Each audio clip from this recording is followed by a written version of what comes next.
Em, Así que para mí es em, súper importante el feedback de ustedes, poder tratar de responderles la mayor cantidad de dudas que ustedes tengan, la mayor cantidad de consultas que le pueden ir surgiendo a lo largo del curso y tratar de transmitirles eso desde la perspectiva lo más práctica posible. Ya vamos a tratar de llevar esto que es un poco etéreo, ya un poco teórico, a tratar de hacerlo lo más práctico posible. Ya esa es un poco la orientación que le quiero dar al curso. Voy a comenzar a proyectar mi pantalla para ir viendo algunos temas relevantes y comenzar ya con la sesión. Otra cosa que es súper importante que ustedes tengan en cuenta es que las semanas de los cursos online parten los días miércoles. Entonces, la semana uno partió el miércoles de la semana pasada. Y como nosotros tenemos clases el martes, hoy día está terminando en teoría la semana uno. Por lo tanto, lo que yo hago es tratar de comprimir en las primeras sesiones, tratar de adelantarme de tal forma que cuando lleguemos a la semana 5, que es la previa a la semana de la prueba solemne, podamos ocupar ese espacio para resolver la mayor cantidad de dudas que ustedes tengan con respecto a lo que entra en la prueba solemne. Ya, esa es un poquito la estrategia, por lo tanto, traten de ir revisando como una unidad adelantada. Ya, en el fondo, lo que vamos a tratar de ver hoy día es parte de la uno y la 2. Se vamos a ver la uno y parte de la 2. La próxima semana vamos a ver 2 y parte de la 3. Ya, eso para que tengan un poquito de idea del contexto de cómo vamos a ir manejando por razones de tiempo, principalmente para poder apoyarlos de la manera adecuada en lo que ustedes necesitan. Esto es la pantalla número 2, esta pantalla la voy a compartir. Ahí me avisan, por favor, si se ve la presentación.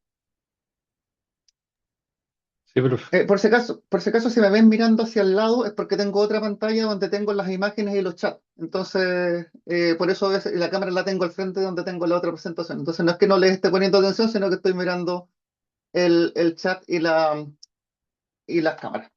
¿Ok? Bueno, un poquito, vamos a partir con un tema, en lo que les estaba comentando recién, el tema de las sesiones. Hoy día es nuestra sesión número uno. Y vamos a ver el contenido de la semana uno y 2, la sesión número 2, semana 2 y 3. Y acá están las semanas y la idea de la sesión 5, que es el 21, hacer un repaso, o sea, terminar de completar lo que no vimos de la semana 5 y hacer un repaso de todo lo que vimos al principio para llegar súper preparados para la prueba solemne.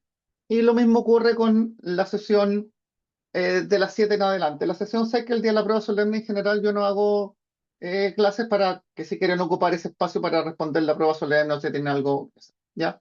Y aquí está de la sesión 7 a la sesión 12. El curso incluye un trabajo grupal, ¿ya? Por lo tanto, apenas yo tenga los documentos asociados a los casos de la prueba del trabajo grupal, se los voy a hacer llegar. Y lo que me interesa saber es si ustedes van a querer armar sus propios grupos, son de 5 personas, o hago yo los grupos de manera aleatoria. Ya eso se los voy a preguntar por un mensaje de foro y se los voy a mandar por los anuncios, eh, para que lo tengan claro. Ya el trabajo consta de dos partes, una parte que está asociado a lo que vamos a ver en esta primer grupo de sesiones. De hecho, esto está intencionalmente puesto así, porque en la parte uno, por decirlo así, del curso, hasta la primera prueba solemne, vamos a ver todo lo que tiene que ver con modelamiento de datos. Esto es cómo yo desde el mundo real puedo modelar una base de datos, y todo lo que tiene que ver con la segunda parte del curso tiene que ver con cómo yo construyo y consumo datos a partir de la base de datos que yo modelé con lo que aprendí en la primera parte del curso. Y el trabajo está dividido exactamente de la misma manera. ¿Dudas hasta acá? Perfecto. No, profesor. Profe, Sí, buenas tardes, disculpe. Estuve leyendo un poquito el temario y hay una certificación de Oracle. sí, hay una certificación de Oracle que la tienen que hacer, se entrega justo en esta semana, en la semana 13, entre la prueba solemne y el examen. Es una em, certificación que se hace en la plataforma de Oracle, pero los exámenes se rinden en Canvas.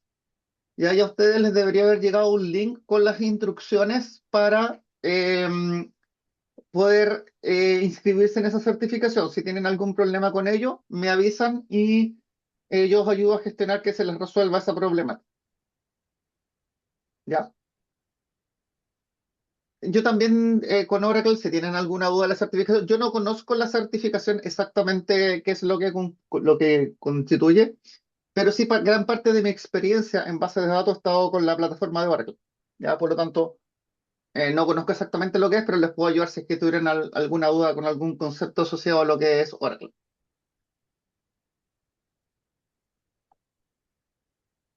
Bueno, vamos con lo más básico, ¿cierto? ¿Cuál es la diferencia entre datos e información?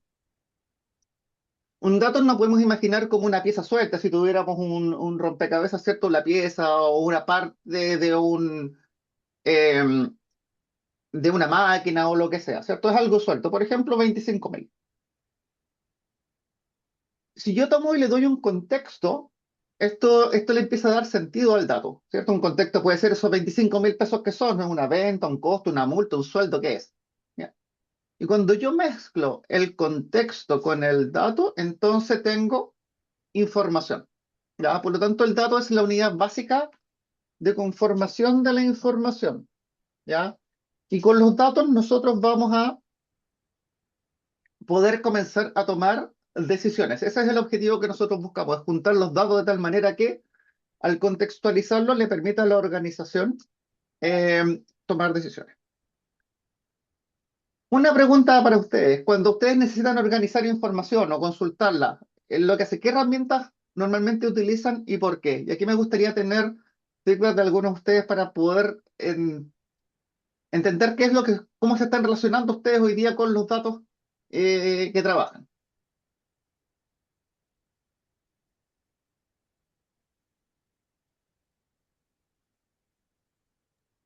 En mi caso, utilizamos como fuente de información Salesforce, ¿sí?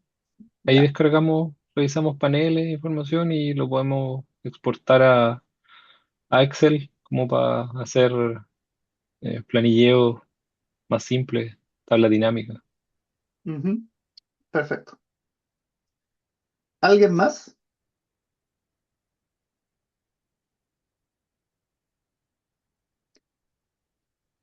Bueno, ¿Alguna API? ya. A través de una API tú consumes datos que están en algún lugar. Claro, la API de los datos de los clientes. Trabajo Ok, con bancos, entonces, ok. Normalmente un usuario final, ¿qué es lo que hace cuando recibe datos? Ellos normalmente los toman, ¿cierto? Y se los llevan a planilla Excel, ¿cierto? Que es como lo que yo diría que es lo que más común ocurre en la empresa. No tanto desde el punto de vista de nosotros como técnicos, es que estamos acostumbrados a trabajar con más datos, pero en general los usuarios tienden a llevarse los datos a una planilla Excel porque es muchísimo más simple y es como, por decirlo así, como lo más que a la mano tiene el usuario final para poder trabajar. Eso no quiere decir ni que esté bueno ni que esté malo, es solo lo que el usuario siente que puede utilizar, perdón. ¿Ya? ¿Qué problemas ven ustedes, por ejemplo, si yo tengo los datos en una base perdón, en un archivo plano, ¿ya? Y tres o cuatro personas de mi misma compañía tienen datos parecidos en archivos planos? ¿Qué creen ustedes que ocurre? ¿Qué empieza a pasar?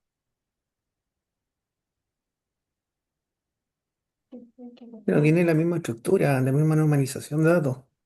La actualización de los datos pueden ser diferentes, van a empezar a tener datos diferentes porque van a empezar a actualizar su archivo en forma independiente. Ah, Exactamente. Eso es un buen punto. Los datos dejan de ser consistentes entre sí, ¿cierto? El mismo dato está en dos lugares distintos con actualizaciones distintas. ¿Ya? Aquí me escriben jefes siempre piden que el mundo se exporte a Excel, o alguien más dice Access. Claro, también es una plataforma bastante utilizada. Claro, como decía el compañero ahí, claro, el problema es que los datos se empiezan a desactualizar y es difícil de compartir esa información. Cosas que nos pueden ocurrir, ¿cierto? Si yo no uso las bases de datos, ¿cierto? Uso archivos sueltos, perdón. Agendas médicas en archivos locales, ¿cierto? Una persona, una secretaria que registre una planilla Excel, un archivo. Puede ser que tenga una versión desactualizada, que reserve dos veces a la misma persona, o que alguien que pensó que había reservado no se reservó, ¿cierto? Eh, Podría confirmar correos de manera incorrecta, ¿cierto? O dos personas, por ejemplo, en un sistema tipo venta de tickets podrían comprar el mismo asiento, ¿cierto? Entonces, lo que me pasa cuando yo uso datos sueltos o archivos sueltos o sistemas que manejen archivos de manera independiente es que puedo empezar a tener problemas de consistencia de datos, ¿ya? En el fondo, el mismo dato lo tengo repetido en varios lugares y con valores distintos. O alguien podría actualizar un dato y después yo voy y lo actualicé en el mismo instante de tiempo y nunca supimos cuál era el dato final que quedó ahí. Entonces, ¿qué es una base de datos, cierto? ¿Por qué se diferencia de los archivos sueltos? Si bien la base de datos por debajo también tiene archivos, ya eso no hay que perderlo de vista, o sea, una base de datos por debajo también tiene archivos. Una base de datos es un conjunto organizado que se almacenan de manera súper estructurada, y qué es lo que vamos a aprender nosotros a hacer acá, ¿cierto? A modelar esa estructura para que la base de datos quede estructurada, que puedan ser accedidos y administrados de manera eficiente. ¿Ya? ¿Qué quiere decir esto? Que en el fondo distintas personas pueden acceder a los mismos datos que están almacenados en el mismo lugar, pero la base de datos se va a encargar de ayudarme a manejar cosas como que el dato esté correctamente actualizado, que el dato sea consistente, que el dato sea persistente. O sea, en el fondo que cuando yo lo grabé, el dato quede efectivamente reflejado y no se pierda. Y lo más importante es que estos datos nosotros al estructurarlos le vamos a dar una relación entre ellos y que eso obviamente nos va a generar un contexto. Eso es una base de datos en resumen, ¿ya? Y lo que vamos a aprender en el curso es cómo llegar desde un problema del mundo real a tener una base de datos con los datos almacenados, ¿sí? Por supuesto, Cristian, la seguridad también es un tema muy importante en el tema de la base de datos, sobre todo con lo que se viene ahora con la Ley de Protección de Datos Personales. ¿Ya? Eso va a ser un desafío súper importante para nosotros como diseñadores de base de datos. Bueno, ¿qué tipos de base de datos existen? Existen un montón de tipos de base de datos distintas. Las más tradicionales y donde las cuales nosotros vamos a trabajar en el contexto de este curso son básicamente las bases de datos relacionales tradicionales, ¿ya? Como Oracle, SQL Server, ¿cierto? PostgreSQL, MySQL, MariaDB. Para ejemplos prácticos, cuando nosotros estemos trabajando, vamos a ocupar MySQL. Ya ahí después yo les voy a dar las instrucciones de la versión que deberían descargar y la que deberían instalar en sus equipos. ¿Para qué? Para que en el fondo todos los ejercicios que yo les pase les puedan correr sin ningún problema en un motor local que puedan instalar. ¿Cuál es el uso de las bases de datos transaccionales? Básicamente registrar operaciones, valga la redundancia, transaccionales del negocio, ¿cierto? Manteniendo la integridad, las relaciones y las relaciones entre ellas. Todos los sistemas principalmente recursos humanos, CRMs, sistemas de ventas se soportan en bases de datos tradicionales, transaccionales, perdón, tradicionales.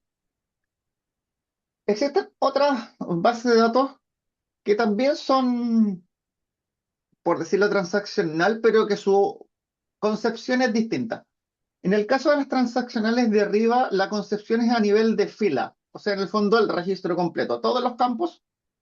Esa es mi unidad de procesamiento interno, es como la fila.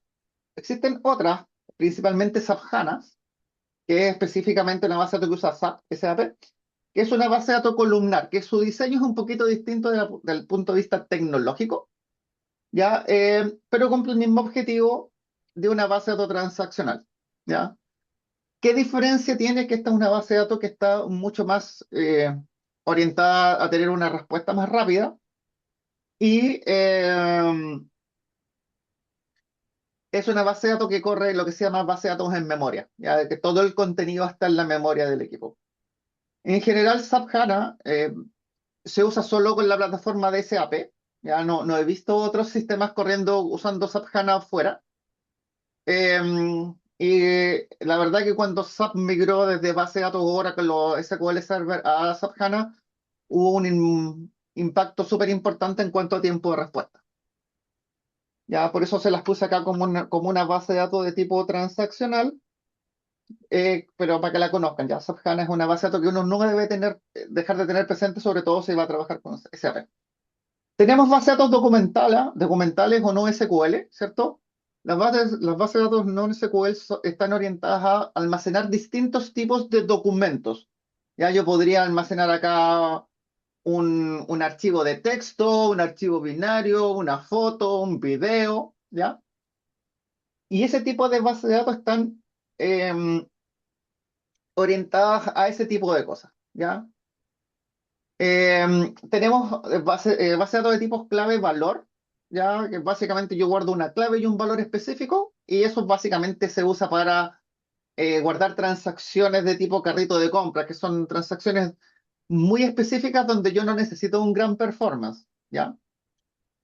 Tenemos base de datos basadas en grafos y base de datos basadas en analítica, ya para hacer data warehousing o hacer data lakes, ¿ya? Que están pensadas en procesar grandes volúmenes de datos, no necesariamente a tiempos de respuesta tan rápidos, y ahí eso nunca hay que perderlo de vista. Una base de datos transaccional está orientada a tener una respuesta súper inmediata para una operación. Ustedes no esperan, por ejemplo, que cuando vayan a hacer una transacción bancaria, estar esperando 5 o 10 minutos por la respuesta. Eso no es lo que uno espera. Uno espera una transacción muy rápida, ¿cierto? Del orden de los milisegundos. ¿Ya? Y por lo tanto, una base de datos tradicional está pensada con ese objetivo. Por lo tanto, tirarle cargas muy pesadas para hacer analítica a veces no son tan eficientes. Una base de datos analítica está pensada absolutamente al contrario, no está pensada para responder en un tiempo de respuesta muy rápido, está pensada para procesar grandes volúmenes de datos de la manera más eficiente posible. Entonces aquí, si yo estoy generando un reporte mensual, da lo mismo si me demoro 15 minutos, 20 minutos, 30 minutos o 2 horas en obtener una respuesta, ¿ya? Pero estamos hablando de muchísimos volúmenes de datos. Entonces, básicamente, el foco es distinto. ¿Dónde nos vamos a concentrar nosotros? Insisto acá en las bases de datos relacionales transaccionales. Lo que aprendamos de modelamiento aplica muy bien acá, aquí y acá. ¿Ya? Entonces, eso es lo que vamos a ver durante el curso. ¿Cómo funcionan las bases de datos desde una perspectiva organizacional? Ya que estoy hablando de bases de datos en general, no necesariamente de un tipo de base de datos. La organización tiene tres grandes segmentos, ¿cierto? Tendríamos un segmento operacional, donde tengo el día a día, lo que está ocurriendo. Tengo un nivel táctico, donde yo tomo algún tipo de decisiones, y tengo un nivel estratégico, donde yo tomo las decisiones de largo plazo. Entonces acá tenemos, en esta base, tenemos los usuarios finales, donde tengo control operacional y decisión estructurada. ¿Qué tipo de base de datos creen ustedes que es la mejor aplica acá? ¿Una base de datos transaccional o una base de datos estilo analítica? Pues la que creen ustedes que aplica mucho mejor acá. Transaccional. Exactamente, transaccional acá porque aquí estoy en el día a día, necesito respuesta inmediata. En el nivel táctico, donde tengo gerentes de nivel medio, donde tengo un cierto control gerencial o una decisión semiestructurada. ¿Cuáles creen ustedes que es la mejor base de datos que opera acá?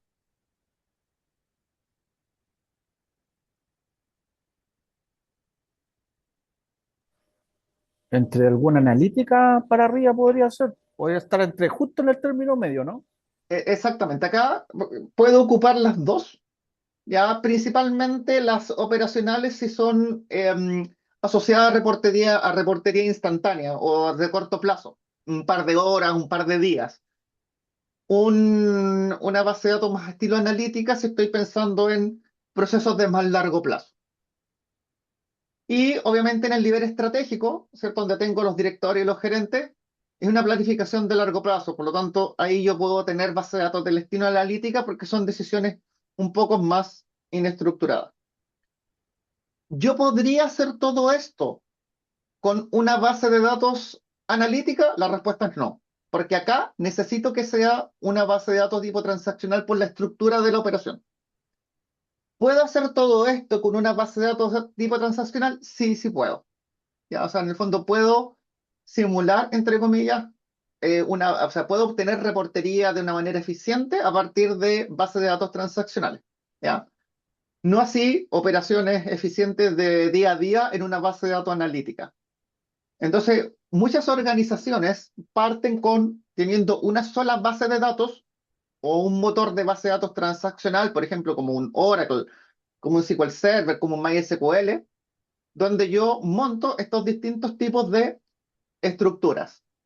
Obviamente el motor es el mismo, o sea, es la misma base de datos que está por detrás, pero agrupada en estructuras de datos distintas que responden a estas distintas eh, niveles de jerarquía de consumo de datos. Por lo tanto, las bases de datos transaccionales, y esta es la razón por la cual las vamos a ver, son bases de datos que son bastante más flexibles de esa perspectiva. ¿Ya? ¿Dudas hasta acá? No. Perfecto. Entonces, perdón por la redacción, ¿qué es un DBMS? ¿Qué es un sistema de administración de base de datos? La base de datos, para poder hacer lo que dice que hace, ¿cierto? Poder mantener la consistencia, manejar la integridad de los datos, mantener la coherencia entre los datos que están almacenados en estos archivos que yo les dije que tenía la base de datos, requiere un software. Y este software se llama DBMS. Y este es el que yo nombraba, que es Oracle, SQL Server, MySQL, MariaDB, PostgreSQL. Es un DBMS. La gracia que tiene el DBMS, que es, en su concepción, es autodescriptivo. ¿Qué quiere decir eso? Que no solo almacena los datos, sino que también tiene la estructura. Es decir, me dice en qué lugar está almacenado ese dato y cuál es el contenido. Ese lugar donde está almacenado se llaman tablas y los contenidos se llaman columnas, ¿ya? Y cada columna tiene un nombre, un tipo de dato, ¿ya? Y en base de datos del estilo transaccional relacional, yo puedo guardar relaciones, que son restricciones eh, y información que me permite saber cómo la información conversa entre las distintas tablas. Ya por eso se dice que es autodescriptivo, porque guarda esa información y a partir de ella yo puedo hacer ingeniería reversa si quiero entender lo que tengo almacenado dentro de la base de datos. Las bases de datos son de propósito general, ya es decir, se pueden adaptar a diferentes contextos y por eso yo le decía que una base de datos relacional transaccional yo la puedo usar como operacional, la puedo usar como de toma de decisiones intermedias, la puedo usar como una base de datos analítica. También me sirve una misma base de datos para almacenar datos de tipo financiero, datos de tipo médicos, datos de salud, datos de investigación, datos, no sé, de ventas de un restaurante, de lo que sea. ¿Ya? Entonces, la misma base de datos, el mismo motor de base de datos me permite guardar ese distinto tipo de información. ¿Qué lo va a diferenciar si estamos hablando de un sistema contable, de un sistema de registro de pacientes u otra cosa? El modelo de datos que yo como diseñador de base de datos construí usando las características que el motor de la base de datos me permite y me entrega. ¿Ya? Pero el DBMS en sí es independiente del uso que yo le quiera dar. Que también un administrador de base de datos puede manejar múltiples bases de datos a la vez. ¿Qué quiere decir eso? Que yo puedo tener dentro del mismo motor un pedacito o un grupo de datos que es la base de datos operacional, otro grupo de datos donde tengo una base de datos histórica y otro grupo de datos donde tengo la base de datos analítica. Dentro del mismo grupo, dentro del mismo contexto, del mismo espacio, esas tres bases de datos y el motor es capaz de administrarlas de manera independiente. Otra cosa que es súper importante que permiten manejar grandes volúmenes de datos. por ejemplo, nosotros sabemos que en un Excel tenemos el límite del millón y algo de filas, ¿cierto? Una base de datos Access soporta mucho más, pero depende de la capacidad de procesamiento del PC donde yo estoy corriendo esa base de datos. En Access. Cuando yo estoy hablando de sistemas de base de datos de BMS, estoy pensando en eh, software que corre en servidores. Hoy día básicamente también pueden ser instancias de base de datos que están en la nube, ¿cierto? Que no tengo un servidor físico por detrás, pero que están bajo es el mismo motor corriendo en un lugar que yo no administro. Cosa muy importante. En general, usar sistemas de bases de datos va a ser muchísimo más caro que usar archivos tradicionales. Esto quiere decir mi planilla Excel o un programa que yo dice que maneja un archivo de texto por detrás, ¿cierto? Pero tiene un montón de beneficios desde el punto de vista organizacional, ¿ya? Cuando hablo de costo, no es solo el costo de la licencia, porque tenemos bases de datos gratuitas, ¿cierto? Como por ejemplo PostgreSQL, es una base de datos gratuita, pero igual necesito una infraestructura que la administre y necesito a alguien que esté administrando eso para que opere de manera razonable y eficiente. Y para un contexto de base de datos transaccionales, que es el que nosotros vamos a ver, es muy importante que este DBMS cumpla con un concepto que se llama ACID, ¿ya? ¿Y qué es el ACID? Son 4 conceptos que la base de datos me tiene que garantizar. Primero, atomicidad, es decir, que cada transacción o una transacción que yo envíe se ejecuta o no se ejecuta. Esto quiere decir que si yo, por ejemplo, estoy registrando ventas, o la venta se grabó completamente o no se grabó, no me dejó nada a medias. No es que me haya, por ejemplo, grabado, si compré 5 productos, me dejó grabada la venta de 4 y el quinto me lo sacó para afuera. No, o grabó correctamente las 5 ítems que yo tenía en la compra o no grabó ninguno. A eso se refiere con atomicidad. Consistencia. Quiere decir que la base de datos pasa de un estado válido a otro estado válido. Eso quiere decir que, por ejemplo, en el mismo caso, cuando yo hice la venta, tenía, no sé, 5 productos o 5 unidades de cada producto, y con la venta saqué 3 de uno, 2 de otro y uno del resto. Entonces, ese siguiente estado es lo que tenía antes más lo menos lo que tengo ahora, de manera consistente. En todos los lugares donde eso tenía que actualizarse, se actualizó. ¿Ya? Entonces yo sé que lo que está ahí siempre es consistente. Aislamiento, que es isolated, ¿cierto? Que las transacciones concurrentes no se interfieren entre sí. ¿Qué significa esto?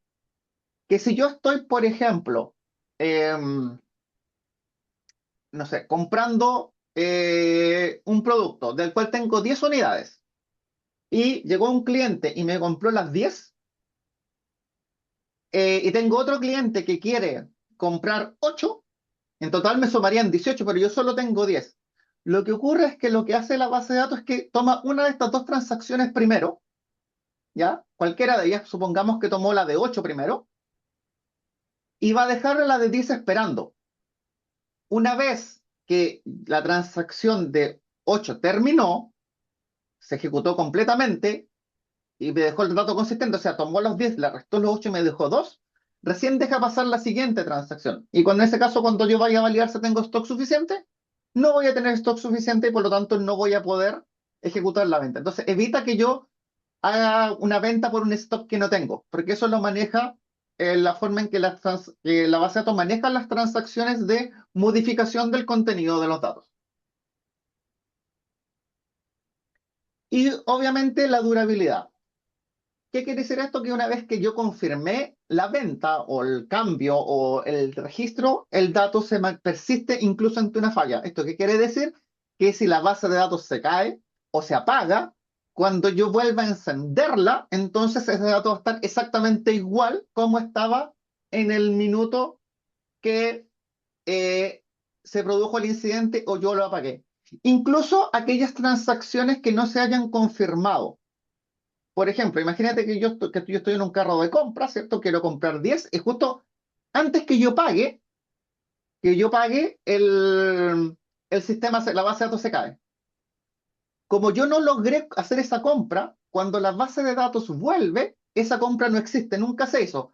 Incluso aun cuando él haya descontado el stock de ese producto en forma temporal, para, como la transacción estaba aislada y él tenía el control, lo descontó temporalmente, pero como no alcanzó a confirmarse esa transacción, cuando la base, y en ese momento se me produjo un incidente, cuando yo vuelvo, esa transacción se deshace, porque nunca finalizó.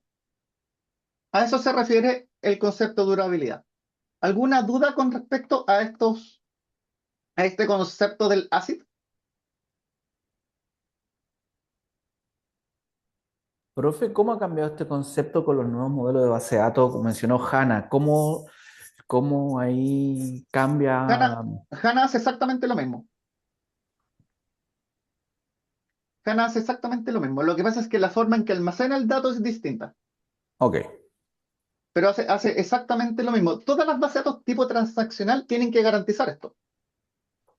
Probablemente una base de datos tipo DynamoDB no garantice a lo mejor el aislamiento, pero no es tan relevante, ¿ya? La mayoría lo tratan de hacer, ¿ya?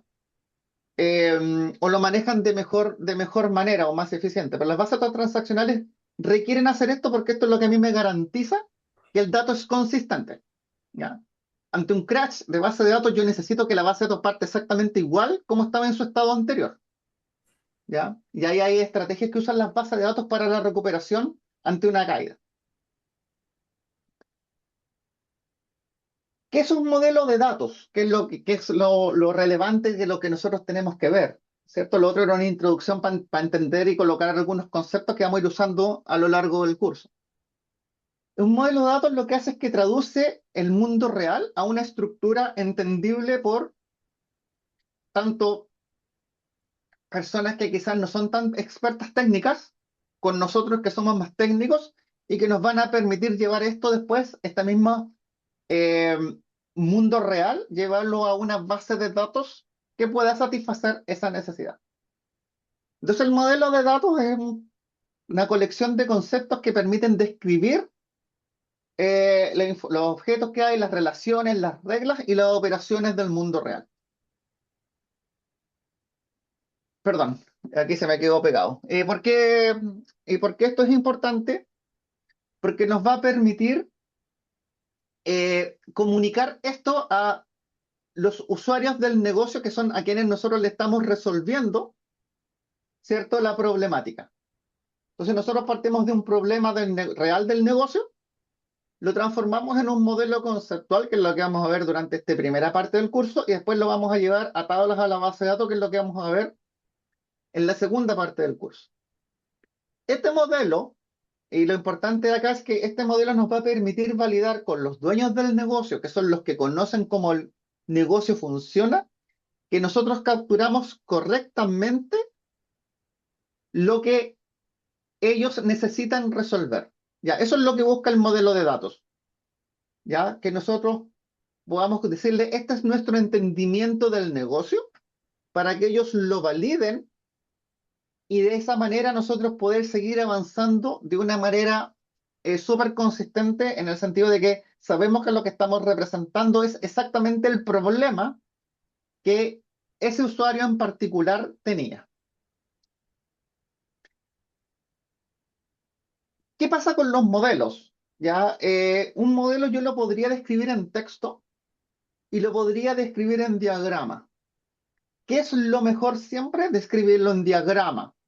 ¿Por qué? Porque es más fácil de explicar, es más fácil de entender, es más fácil de incluso encontrar situaciones que se nos quedaron fuera. Entonces, una descripción textual de un problema, ¿cierto? Un modelo podría ser decir que tenemos un cliente que puede realizar muchas compras y que cada compra pertenece a un único cliente, ¿cierto? Y que además una compra puede incluir varios productos y un producto puede aparecer en muchas compras, ¿ya? Esa es una forma. Y la otra forma es hacer un diagrama donde yo digo que el cliente realiza compras y una compra incluye productos. Y un producto está incluido en una compra. Y una compra es realizada por un cliente. Entonces, ¿qué es lo importante de acá? Que cuando nosotros estemos hablando en el contexto del curso de modelos, siempre piensen en diagramas. Cuando estén en la prueba solemne y le digan hagan un modelo, siempre hagan el diagrama. Ya, el diagrama puede ser un dibujo que hagan en una hoja de cuaderno, en una hoja blanca, le toman una foto y la suben. Ya no tiene que ser realizado en un software. ¿Ya? Lo importante es que el modelo que entreguen esté en un diagrama para que ustedes puedan validar que lo que colocaron cumple con las condiciones del problema que me están planteando.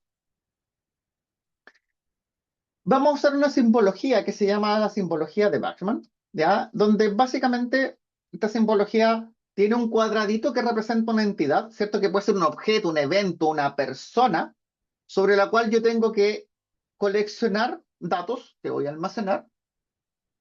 Yo eventualmente podría querer colocar los atributos, ¿cierto? De esa entidad, que se colocan como cuadritos abajo, pero después vamos a ver otra simbología. Pero básicamente acá sería, no sé, pues persona, nombre, apellido, dirección, ¿a eso se refiere con esto? Y tenemos una flechita, que yo las dibujé en el diagrama anterior como una línea que me representa la asociación, ¿cierto? La punta de la flecha me indica hacia dónde va el análisis que tengo que hacer.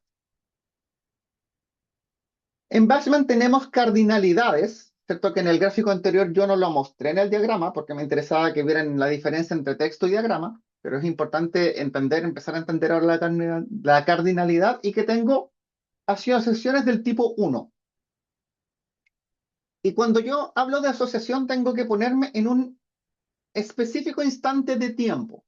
O sea, por ejemplo, en un específico instante de tiempo, un médico está atendiendo a un paciente. ¿Ya? Por lo tanto, la relación es un médico atiende a un paciente. Por eso es una relación del estilo 1. ¿Ya?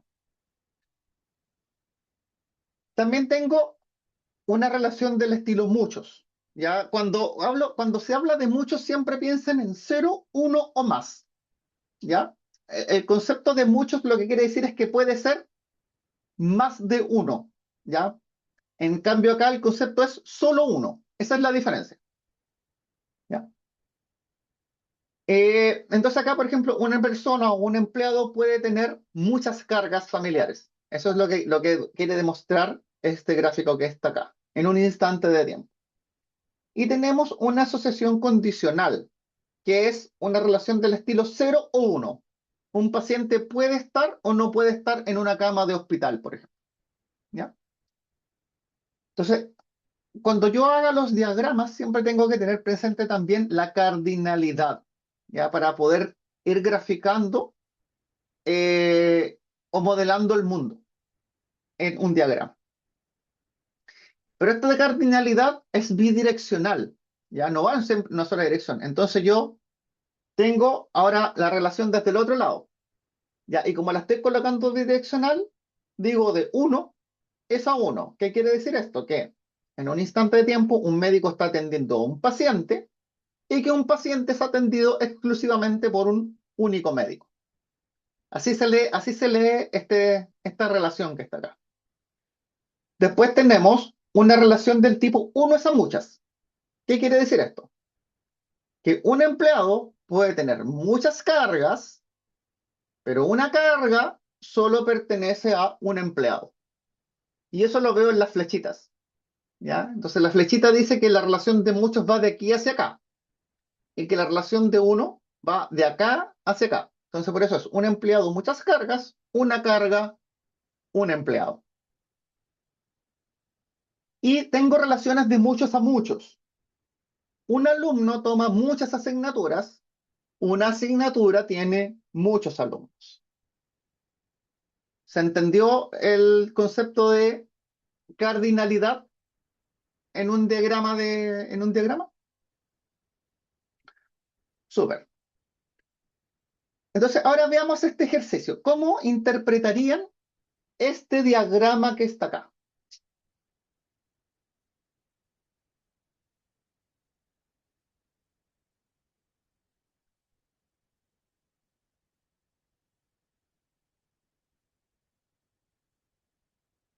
¿Quién me ayuda? ¿Cómo se interpreta este diagrama que está aquí?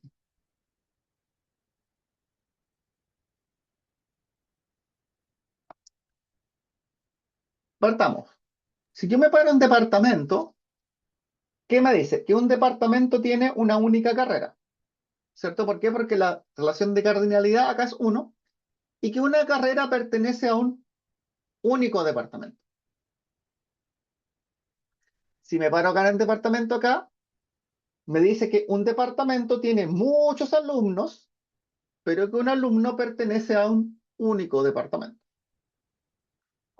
Un alumno toma muchas asignaturas y una asignatura tiene muchos alumnos. Y un alumno puede hacer muchas solicitudes, pero una solicitud pertenece a un único alumno. ¿Ya? Si bien acá yo estoy usando verbos para llevar la conversación, estos no necesariamente están diagramados en este nivel de lenguaje, en este nivel de modelo que es un modelo conceptual. Pero independiente de eso, si se fijan, este modelo nos ayuda a poder entender más o menos cómo se va a ir construyendo las bases de datos, ¿cierto? Cómo se modela el mundo, cómo son los datos que yo me debería encontrar en el mundo real. ¿Alguna duda con la interpretación de este diagrama, de este modelo?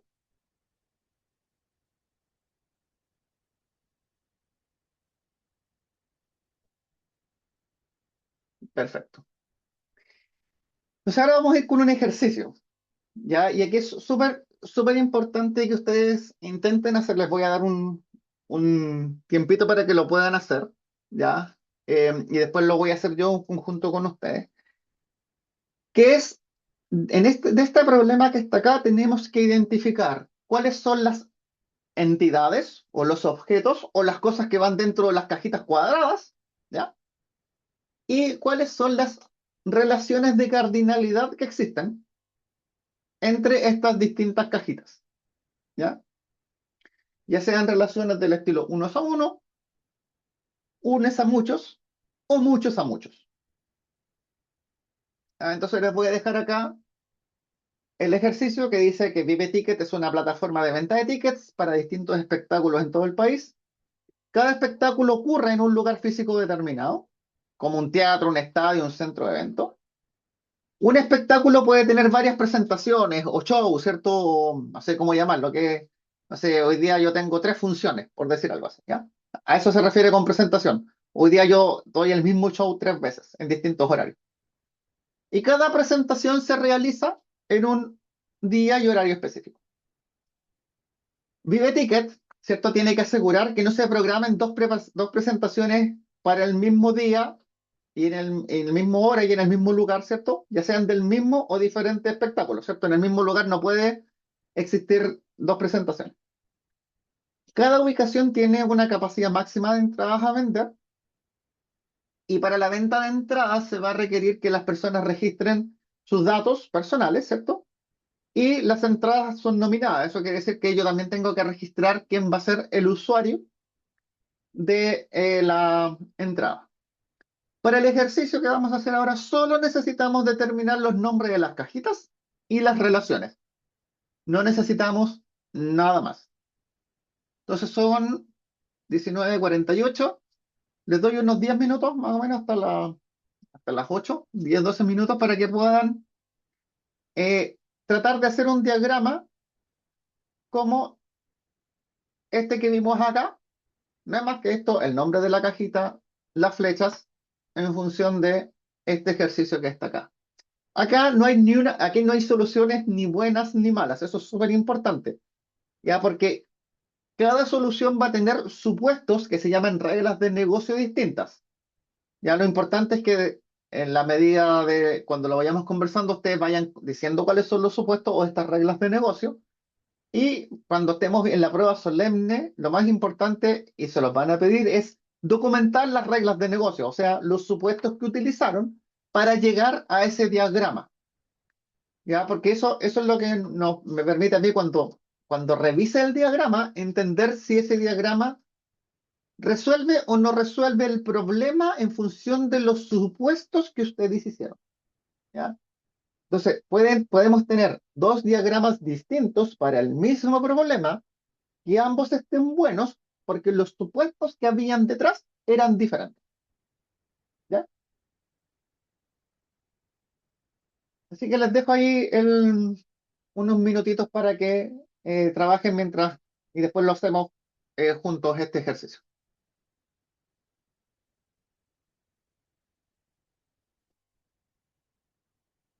Si tienen alguna duda me pueden ir preguntando también y la voy respondiendo mientras hacen el trabajo.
Profe, no cambie la glosa. ¿Qué cosa? ¿Qué cosa? Ah, ¿cambió el ejercicio? Ah, oh, vi que No, no, cambió. no, no, no, no, solo les puse el ejercicio y les puse el lado, o sea, les puse el texto y Ah, al lado les puse un y el diagrama torpeo. ejemplo, les Ya. puse qué es lo que se espera del ejercicio, no es la resolución del ejercicio, sino que es qué es lo que se espera, ¿ya? Para que, se apoyen en qué es lo que deberían entregar, ya, por eso lo hice.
¿Cómo van?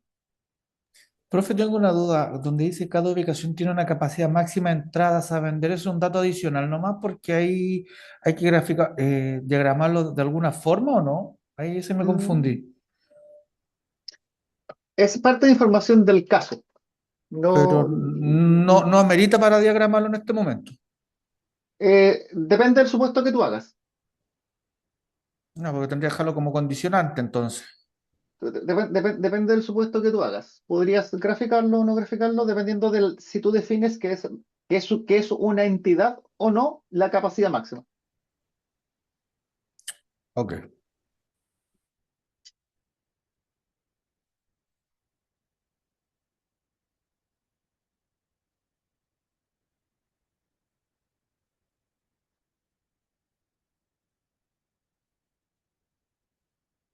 Ya, vayamos juntos ahora a resolver el ejercicio donde tenía esto acá. Lo primero que voy a pegar acá es el texto, porque si no se me va a olvidar. Y quedó chiquitito, pero lo vamos a agrandar. No tanto.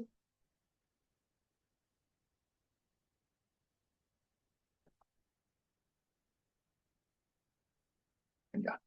Dice que Vive Ticket, ¿cierto? Es una plataforma que es de distintos espectáculos. Cada espectáculo ocurre en un lugar físico determinado. Ya.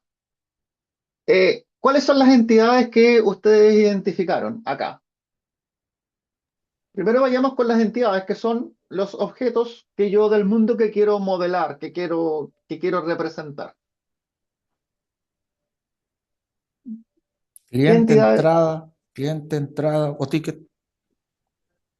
A ver, tú dices, tenemos cliente.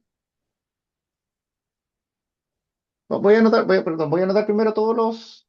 A ver, tanto esto. Cliente, dices entrada, Espectáculos, shows.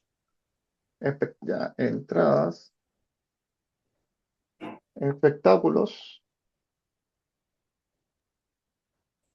Bares. espectáculos, también dijiste shows, ¿y qué más? Lo último no lo entendí. Lugares como Ya, ya, Ubicación. locales de los eventos. lugar, ok. ¿Alguien más que tenga alguna otra entidad distinta? Eh, Yo anoté Tickets. presentación. Presentación, ticket como entrada, cliente. A ver, show / presentación, ahora acá. Yo noté al menos 5. Espectáculo, ubicación o lugar, como lo quieran ver, ¿Ya? presentación, ticket y cliente. Ok. ¿Alguien más tiene Vive Ticket, suplemento tal. Sofía dice asistente. Muy bien, asistente. Sí, profe, que el que compra no necesariamente el que asista al show. Perfectamente. Bien. ¿Alguien más?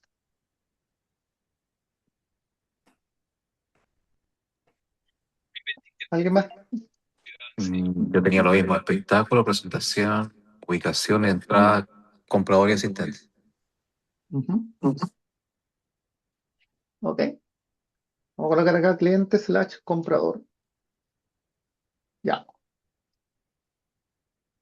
Y si nosotros leemos de nuevo esto, dice cada espectáculo es una entidad importante, ¿cierto? Ocurre en un lugar físico determinado. Ujú. Teatro, estadio, centro de eventos son instancias de lugares, ¿cierto? Un espectáculo puede tener varias presentaciones o shows, que esto que está acá. Cada presentación se realiza un día, horario específico, por eso es un atributo de esto que está acá, por lo tanto no lo tenemos que graficar.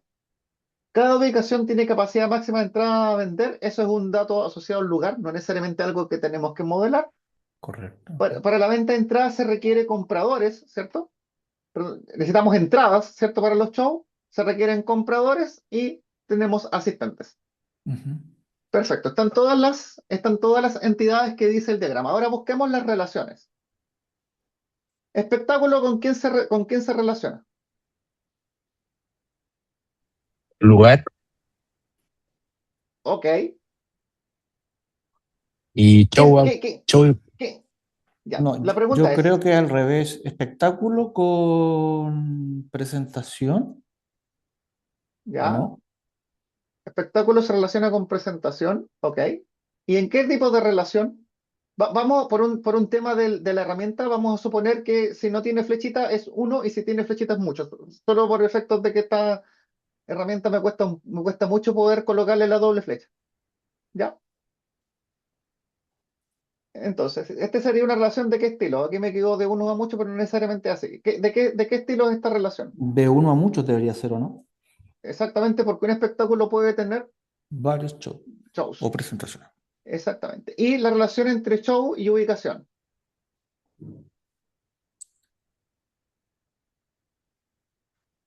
¿Es una Un- relación de qué estilo? Ahí tenía la duda, puede ser de uno a uno, pero sí que puede cambiar el lugar, entonces puede ser dejarlo abierto de uno a n. Un show puede tener muchos lugares. No, un show ocurre en un solo lugar. Pero un lugar puede tener muchos shows, Ah, ¿cierto? sí. Voy a agrandar un poquito las cajas para que se lean mejor los textos. Entonces, un espectáculo puede tener varias presentaciones o shows, pero una presentación pertenece a un único espectáculo. Recuerden que solo para efectos de este diagrama, porque no puedo colocar las dobles flechitas, si no hay flechitas uno, y si hay flechitas es muchos. ¿Ya? Les pido las disculpas porque se me olvidó que esta herramienta no me dejaba colocar la doble flecha. ¿Ya? Y tenemos que un show se hace en un único lugar, pero un lugar puede tener múltiples shows. Ok, vamos ahora con las entradas. ¿Las entradas con quién se relacionan? Pero ahí Con se podría PowerPoint, complementar, perdón, Sí, sí. Con la presentación, Una entrada se relaciona con la presentación, ¿cierto? Y de qué relación? Unos a muchos, muchos a muchos, unos a Unos a varios, uno, muchos. creo. perdón. Varios a varios. Pensemos, una show, ¿cuántas entradas tiene? muchas. Muchas. Muchos. Muchas. Una entrada, ¿a cuántos espectáculos pertenece? A uno. a uno. Entonces una relación del estilo, Uno a varios. unos a muchos. Esa es la pregunta que yo tengo que hacerme para Correcto. poder determinar la relación. Vamos, entre cliente y las entradas, ¿cuál es la relación? Pero ahí se podría complementar que la entrada se relacione con una compra y la compra con el cliente. Sí, ¿No? podríamos colocarlo con una compra, podría ser una entidad, podría ser un atributo más o podría ser algo que no hemos visto todavía, que es el nombre de la relación. Estas relaciones después nosotros le vamos a dar nombres explícitamente. Entonces yo podría colocar que aquí hay una relación de compra. Un cliente compra una entrada. ¿Ya? Eso después, cuando yo lo llevo a una base de datos física, efectivamente me aparece por decirlo así, una tabla de compras. ¿Ya? Pero en el modelo que nosotros estamos haciendo acá, a este nivel, no es necesario que yo deje registrado ese nivel de detalle. Solo me interesa saber que el cliente se relaciona con las entradas. ¿Me explico? Sí, Sí. profe. ¿Sí? Entonces, es válido lo que tú dices, pero para efectos prácticos de lo que nosotros estamos viendo hoy día no es necesario hacerlo. Entonces, nosotros podríamos decir ya, un cliente, ¿cuántas entradas puede comprar? Muchas. Muchas. Ya. Y una Pero una entrada entrada, puede, Y una un entrada es solo comprada cliente. por un cliente.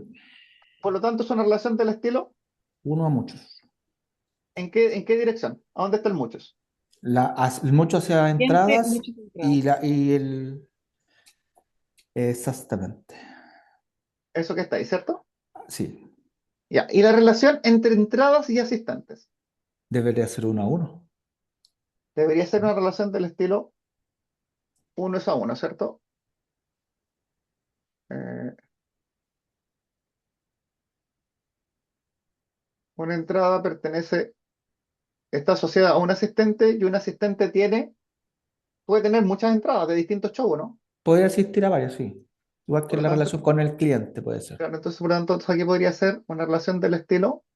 Porque ojo que acá estamos viendo relación, no estamos filtrando todavía condiciones. ¿Me explico, no? Si se fijan, esto es como una relación bastante genérica. Solo queremos poder conversar con la persona que nos está pidiendo este sistema si la interpretación que nosotros estamos haciendo del problema es correcta. Esa es la utilidad que tiene este diagrama. ¿Se comprende? ¿Quedó claro cómo se hace? ¿Cómo se identifican las entidades? Cómo uno puede ir determinando las relaciones y la cardinalidad de cómo van? Sí, quedó muy claro. Todo claro. Perfecto. Avancemos entonces. Bueno, y este es el modelo de datos que debería ser, ¿cierto? Un espectáculo tiene muchas presentaciones, una presentación pertenece a un único espectáculo, una presentación en un único lugar, un lugar puede tener múltiples presentaciones, una presentación tiene muchas entradas, una entrada pertenece a una única presentación. Aquí, bueno, aquí lo puse yo una relación 1 a 1, pero la 1 a muchos también es correcta, ¿cierto? Acerca de los asistentes y la del comprador. Un comprador puede comprar muchas entradas, una entrada pertenece a un único comprador. Ya, por lo tanto, el ejercicio que hicimos estaba, es correcta la representación que hicimos con respecto a este modelo de datos. ¿Qué es el modelo entidad-relación? El modelo entidad-relación es un paso más allá del modelo conceptual, ¿ya? En el modelo conceptual yo voy a tener cajitas y flechas, ¿ok? Eso es lo que voy a tener en un modelo conceptual, cajitas y flechas, nada más. Cuando yo empiezo a trabajar con un modelo conceptual, empiezo a agregar otras cosas adicionales. Perdón, cuando empiezo a trabajar con un modelo relacional, empiezo a agregarle a mi modelo conceptual algunas otras cosas, ¿ya? Cosa importante, primero, que en texto debo escribir las reglas de negocio, ¿cierto? O restricciones o condiciones que el modelo debe cumplir. Y en el diagrama muestro las entidades, que son las mismas cajitas que vimos recién. Voy a mostrar los atributos, que serían los datos asociados a entidad. Por ejemplo, cómo se llama el espectáculo, qué tipo de lugar es, la dirección de ese lugar. Esos son los atributos y las relaciones. Que las relaciones son las flechitas más unos rombos que vamos a colocar que describen la relación. Algo súper importante, yo sé que todos hoy día usamos mucha inteligencia artificial, sobre todo la inteligencia artificial generativa. Ojo cuando generan modelos de datos eh, con la IA. La IA va a generar modelos de datos en texto que son súper difíciles de interpretar, que son muy difíciles de entender. Entonces, lo que se espera que ustedes, y lo que yo espero que ustedes realicen son los diagramas, ¿ya? Este mismo diagrama que nosotros vimos y trabajen con los diagramas porque les va a ser más fácil a ustedes entender el resultado de lo que está haciendo. Yo usé la IA para validar el diagrama que ustedes dieron, ¿ya? El diagrama que ustedes generaron manualmente, pueden usar la IA para validar si efectivamente el diagrama que ustedes hacen es correcto, si se les quedó algo fuera. A lo mejor si hay un diagrama que es muy distinto, bueno, entender por qué hay una diferencia entre lo que yo pensé y lo que la guía me está diciendo. Y obviamente si tienen dudas acá, me pueden consultar sin ningún problema, me mandan un correo a través de la plataforma de Canva o publican en un foro y yo les puedo también aclarar sus dudas, ¿ya? Pero ojo con la guía. Úsenla como apoyo, pero no como la fuente de resolución del problema, porque es importante que ustedes entiendan cómo se generan estos modelos de entidad-relación y cuáles son todos los conceptos que hay eh, involucrados en la generación de estos modelos de entidad-relación. Bueno, una de las cosas súper importantes del modelo de entidad-relación son las entidades, ¿cierto? Que son los objetos o estos diagramas que representan los objetos del mundo real, que son las cajitas que vimos recién en el modelo conceptual. Esas son las entidades. Pero cuando entramos en el modelo entidad-relación, las entidades empiezan a tener características adicionales. Por ejemplo, tenemos las entidades fuertes, ¿ya? Que son entidades que existen por sí mismas. No necesito de nadie para que esa entidad exista. Y se grafican como un rectángulo con el nombre adentro, ¿ya? Y tienen un atributo que vamos a llamar clave primaria. El atributo clave primaria más conocido es el root. Nosotros acá en Chile usamos el root para todo. Probablemente con la implementación de la ley de protección de datos personales eso va a tener que cambiar, pero a priori nosotros hoy día el identificador único más usado es el root. Y esa sería la entidad, la clave primaria, y eso está presente en una entidad fuerte, porque un empleado, una persona existe porque sí, no necesita de otra cosa para existir. Tenemos otro tipo de entidad que se llama entidad débil, ¿ya? Y que se grafica como un cuadrado de línea doble, ¿ya? Y dependen de la existencia de una entidad fuerte. Yo no puedo ser carga familiar si no tengo a alguien del cual dependo como carga familiar, ¿ya? Y por lo tanto, mi llave primaria va a ser una composición de atributos. O sea, voy a tener mi atributo propio, que va a ser mi root de carga, pero también voy a tener el root o la clave primaria del atributo padre, que en este caso sería el root del empleado, ¿ya? O del colaborador o de la persona, ¿ya? Entonces, en el fondo, acá vamos a tener una llave primaria que normalmente va a ser única, ya que vamos a empezar a tener compuestas. Porque esto es importante entenderlo, porque cuando nos van a pedir en la prueba solemne, nos van a decir grafique todas las entidades que existen, identifique entidades fuertes, identifique entidades débiles, ¿ya? Entonces necesitamos ser capaces de poder identificar correctamente cuál qué tipo de entidad y poder graficarla. Y por otro lado, tenemos las entidades asociativas, que se utilizan para representar relaciones entre dos o más entidades, ¿cierto? Y generalmente ocurren en relaciones del estilo muchos a muchos y podrían eventualmente contener atributos propios, ¿ya? No son tan usadas, pero existen. ¿Ya? Las que más uso yo son las entidades fuertes y las entidades débiles. ¿Qué son los atributos? Son las características de las entidades. Por ejemplo, si tengo la entidad persona, sus características son nombre, apellido 1, apellido 2, dirección, ¿ya? Y ojo, porque hoy digo apellido 1 y apellido 2 y no apellido paterno y materno, porque hoy día con la ley chilena nosotros podemos invertir los apellidos, por lo tanto yo podría usar como apellido principal o apellido 1 mi apellido materno y como apellido 2 el paterno, por lo tanto ya dejamos de hablar del concepto tanto de apellido paterno y materno, sino que vamos más a apellido 1 y 2 para no generar esta confusión. ¿Cómo se grafican? Los atributos siempre van en un círculo u óvalo, ¿ya? Va a depender del tamaño de lo que tenga que colocar adentro, pero siempre tienen una forma circular, ¿ya? Tenemos un atributo especial que es un atributo clave que representan de manera única cada instancia y tienen que ir siempre subrayados. Si una entidad tuviera más de un atributo clave, va a tener tantos circulitos con nombres subrayados como atributos tenga su clave. ¿Ok? No es que dentro de un círculo yo coloque todos los atributos, no. Cada atributo es un circulito por separado y si tengo 3 que forman la llave, yo subrayo esos 3. Tengo un atributo simple, que es un atributo que no se puede subdividir y representa información básica. Por ejemplo, un ejemplo de atributo clave que va subrayado, el root. Un ejemplo de atributo simple, nombre, apellido 1, apellido 2. Ya, eso es un atributo simple. Tengo un atributo compuesto, que es un atributo simple, pero que es un atributo que está compuesto por otros atributos simples. Por ejemplo, la dirección. La dirección normalmente es un atributo compuesto porque esa dirección yo la puedo subdividir en calle, número, casa, departamento, edificio, comuna, ciudad, región, país, ¿ya? Entonces yo grafico acá dice dirección y acá tengo todos esos otros atributos por el lado. Y se grafican así. Un circulito con el nombre del atributo general y tantos circulitos saliendo de él como atributos de especificación yo quiera dar. Tenemos los atributos multivaluados. Perdón, acá me equivoqué. Está mal la descripción. Cuando le suba la PPT, esto va a ir corregido. No me di cuenta que dejé el texto mal puesto. Pero un atributo multivaluado, que es un atributo que se puede repetir más de una vez, ¿ya? Y el atributo multivaluado se grafica como un círculo doble como está acá.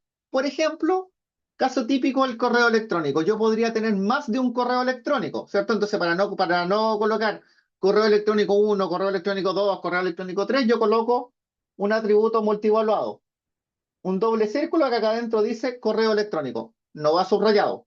Eso es un error. Acá solo es como un atributo simple, pero con doble círculo doble línea en el círculo. Entonces, eso indica que ese atributo se repite más de una vez. ¿Ok? ¿Se entendió el concepto de multivaluado? Les pido disculpas no me di cuenta que me había quedado mal escrito. Y tenemos los atributos derivados, que también tienen un error. Cuando se los suba de nuevo va a estar corregido.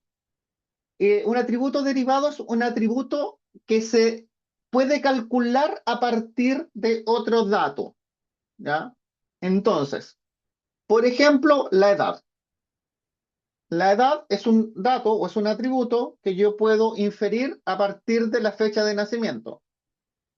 Por lo tanto, lo que yo hago es, lo coloco en modalidad perdón, en un diagrama con líneas segmentadas. Luego estoy corrigiendo al tiro, un atributo que se deriva de otro, y el multivaluado es un atributo que puede tomar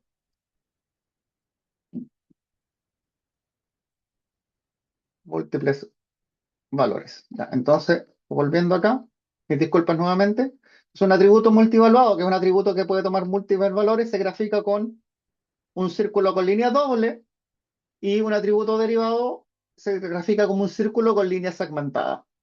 Atributo multivaluado se repite varias veces, correo electrónico, teléfono son los casos típicos. Atributo derivado, algo que yo puedo calcular, principalmente edad o cosas de ese estilo. Ya, el IVA, cosas de ese estilo, el total, cosas que yo puedo obtener a partir de otros datos, es un atributo derivado y se grafica con líneas segmentadas. ¿Por qué es importante entender cómo se grafican estos atributos? Porque cuando nosotros lleguemos al paso de tomar un diagrama y empezar a transformarlo en una base de datos, esto toma mucha relevancia cuando empieza a aplicar las reglas que necesito usar para hacer esa transformación. Por eso es importante entender cómo funcionan estos atributos, cómo se grafican y qué significa cada uno de ellos. Tenemos las relaciones. Y en relaciones tenemos las relaciones binarias. Una relación se representa como un rombo que lleva un verbo al medio. Ya, esa es la representación de la relación. Un rombo con un verbo. Y tenemos relaciones binarias, que es la que relaciona dos entidades. Entidad 1, verbo entidad 2. Por ejemplo, en el ejemplo que teníamos, un espectáculo se realiza en un lugar, o un espectáculo tiene shows, o tiene presentaciones. Una presentación forma parte de un show, perdón, de un espectáculo. Ya, a eso se refiere ese es el concepto de entidad. Acá va un verbo que maneja la relación, o que me explicita la relación, eso que nosotros dijimos en forma verbal cuando estábamos validando el otro modelo, acá yo lo coloco explícitamente en un rombo. Tenemos relaciones ternarias, ¿cierto? Que presenta la relación entre tres entidades, ¿ya? Y un verbo que esta entidad está relacionada con esta, y esta con esta, y esta con esta, a través del mismo tipo de relación. Y tenemos una relación muy importante, que son las relaciones reflexivas o recursivas, que es una relación donde la entidad se relaciona consigo misma. ¿Cuándo ocurre esto? En relaciones de jerarquía. Por ejemplo, acá yo tengo una tabla de colaboradores o de empleados, ¿ya? Entonces, en la tabla de empleados yo tengo que tener quién es mi jefe, quién es el jefe de ese empleado. Pero resulta que el jefe de ese empleado también es empleado y tiene su propio jefe. Entonces, acá yo tengo empleado y acá tengo es jefe de. Entonces, este empleado es jefe de este otro empleado. Entonces, vuelvo una relación sobre mí mismo, ¿ya? Esto se da en relaciones de jerarquía. Yo cuando tenga eso, me van a aparecer relaciones recursivas. ¿Dudas hasta acá con las relaciones? Perdón, porque me cambié sin querer. ¿Dudas con las relaciones? Perfecto. Nombres de rol. Los nombres de rol son, esto se usa poquito, pero es importante entenderlo. Son como especificaciones de lo que ocurren en las relaciones o qué rol toma cada relación. Por ejemplo, acá yo tengo que un director que ha rodado una película es realizador de una película. Y una película es un film o una película del director. Entonces, como que me describe cuál es el tipo de relación que existe. Acá, por ejemplo, también en película acá hay una relación recursiva, ¿cierto? Tenemos una película que es original, pero esa película puede estar versionada, ¿cierto? O tener remakes. Entonces, esta película es original y tiene una versión de esta misma película. A eso se refiere. Tenemos cardinalidad, la misma cardinalidad que habíamos visto antes, ¿cierto? Pero ahora la cardinalidad la graficamos con números en general. Uno es a uno, uno es a muchos, o muchos a muchos, y la colocamos al lado del rombito. O también la podemos, eh, como lo vimos antes, con las flechas, con las flechitas eh, de la cardinalidad. ¿Dudas hasta acá? No. No, profe. Ya, no vamos a alcanzar a hacer el ejercicio que tenía pensado ahora porque nos queda poquito tiempo, pero me sirve para dejárselos de tarea y lo podemos subir en el foro y lo podemos discutir por ahí y también lo revisamos en la siguiente clase, que es ¿cómo transformo yo ahora este modelo conceptual que tengo acá al modelo de entidad-relación? Esa va a ser la, el desafío que les voy a dejar para la próxima clase. ¿Ya? Yo les voy a subir igual el diagrama, les voy a subir la presentación no sé si hoy día más tarde o mañana en la mañana, la presentación que vimos ahora, les voy a hacer las correcciones que correspondan. Les voy a sacar la resolución de este ejercicio para que lo sean ustedes y la conversamos la resolución la próxima semana. Cualquier duda que tengan durante la semana me la pueden escribir en un foro, me pueden mandar un mensaje por Canva. Encantado, encantado les respondo. Eh, ¿Qué más? Revisen el material de la sesión 2. Parte de lo que vimos ahora al final tiene que ver con lo que está para la semana 2, que es la que parte mañana. Y revisen también parte de la semana 3, que es lo que vamos a terminar viendo también la próxima semana. ¿Ya? Eso sería un gusto haber estado hoy día con ustedes y quedo disponible para responder cualquier duda que tengan a través de Gambas. Eso Muchas gracias, sería. profesor. Nos Gracias, vemos la próxima profesor. semana. Gracias. Ya, Nada, profe, que que estén esté bien. bien. Que esté bien. Que tengan una Gracias, excelente profe. semana. Gracias, que también. Gracias. Muchas gracias, profe. Chao, Chao, profe. chao.